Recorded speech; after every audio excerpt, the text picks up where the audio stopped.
Praise lord. मी pastor Vishwas Tribhuvan. मी प्रत्येकासाठी एक वचन बोलू इच्छित आहे. इर्मियाचं पुस्तक याचा 2 अध्याय वचन 1 मध्ये, तेव्हा परमेश्वराचे वचन मला प्राप्त झाले की, या ठिकाणी इर्मियाला देवाचे वचन प्राप्त होत होते.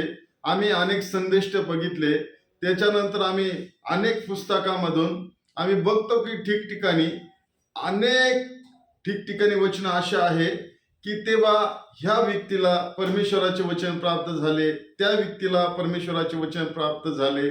त्याच्यानंतर आम्ही बघतो की योनाला देखील परमेश्वराचे वचन प्राप्त झाले.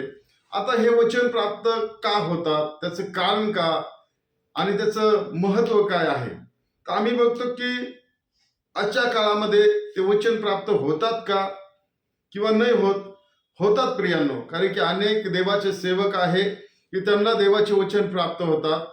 देवाचे दासी आहेत, त्यांनाही देवाचे वचन प्राप्त होतात.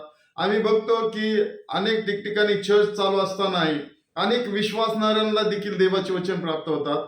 म्हणजे देवाचे वचन येतात, परमेश्वर त्यांच्या संग बातचीत करतो, बोलतो आणि वचनाच्या द्वारे त्यांना गायडिंग करतो.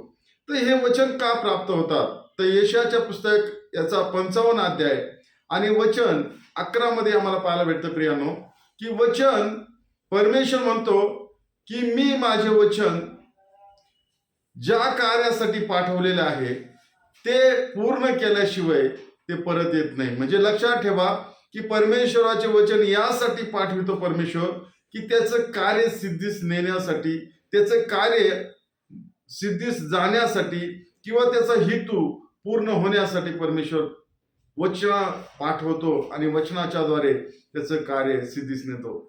जेव्हा जर तुम्हाला वचन येत असेल तर लक्षात ठेवा की परमेश्वराची इच्छा ही आहे की त्या वचनाच्या द्वारे तुमच्याकडून परमेश्वर कार्य करू इच्छित आहे. दुसरी गोष्ट ही आहे की परमेश्वर त्याची इच्छा पूर्ण करू इच्छित आहे.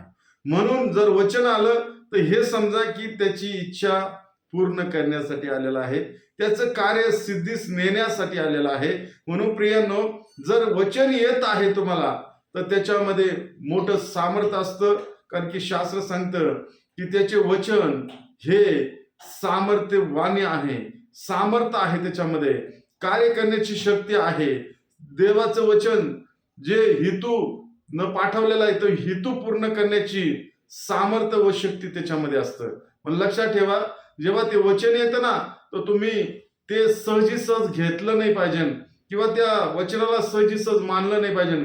कारण की ते वचन तुमच्याहीसाठी हितकारक असू शकतो आणि जे तुमचे सोबतचे लोक आहे, तुमचे नातलग असो, तुमचे चर्चचे लोक असो, तुमचे विश्वासणारे लोक असो किंवा तुमच्या घरातले लोक असो, त्यांच्यासाठी ते महत्वाचं असतं, त्यांच्यासाठी ते हिताचं असतं. म्हणून प्रियांनो, देवाचं वचन हे सजीव आहे, सक्रिय आहे, ते कार्य करण्यास सफल आहे, कार्य करण्यास प्रबळ आहे. म्हणून लक्षात ठेवा की वचनाच्या द्वारे परमेश्वर तुमच्या संग बोलत आहे.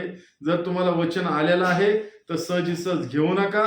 कारण की त्या वचनामध्ये पहिली गोष्ट जीवन आहे, त्या वचनामध्ये तारण करण्याची शक्ती आहे, त्या वचनामध्ये सामर्थ्य, आजार बरे करण्याची शक्ती असते आणि परमेश्वराची इच्छा पूर्ण करण्याची शक्ती असते. Praise the Lord. म्हणून लक्षात ठेवा, तुम्हाला जर वचन प्राप्त झालं तर तुम्ही वचन घ्या आणि मोठ्या विश्वासाने पुढे जा. ज्या गोष्टीसाठी आलेला आहे ते केल्याशिवाय परत जाणार नाही. Praise the Lord. देव करो, हे वचनाच्या द्वारे परमेश्वर तुम्हाला सहाय्य करो. आमेन.